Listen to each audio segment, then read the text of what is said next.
I still remember my first emergency room shift when I was 23. It felt like total chaos after growing up on a farm in northeast Alberta and working for 3 years as a rural EMT. Over the next 5 years, working in that urban ER, I saw everything.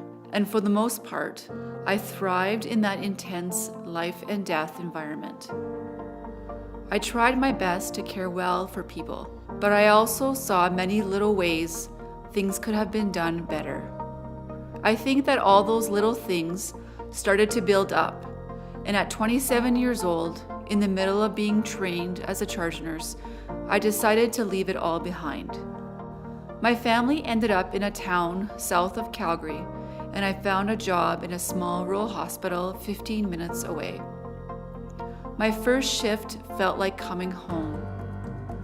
I quickly realized that the meaningful contact with patients that I had felt was missing in the ER was a big part of my job in a small hospital.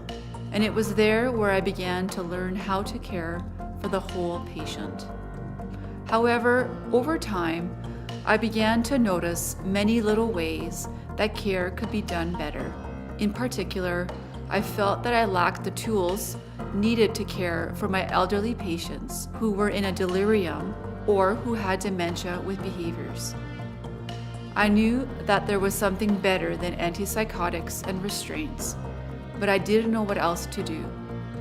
I realized that this time I had an opportunity to change things, so I decided to take on a new role as a nurse educator to see what I could do.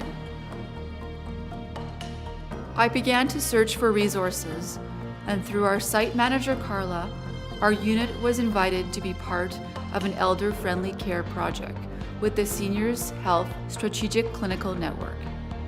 The changes we saw were slow and steady, but amazing at the same time. It became clear to me that elder-friendly care was about getting back to the basics of nursing. Our team began to see how hydration, nutrition, and basic bodily functions were foundational to caring for our elderly, frail patients. For me as a nurse educator, there is nothing more satisfying than seeing the sense of accomplishment in your nursing team when they are able to detect and troubleshoot difficult behaviors in our elderly patients.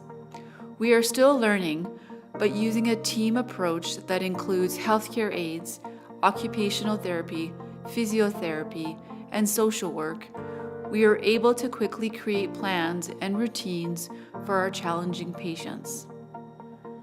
We no longer need to use antipsychotics or restraints, and it makes me feel proud of our team knowing that the care for our elderly patients has changed for the better.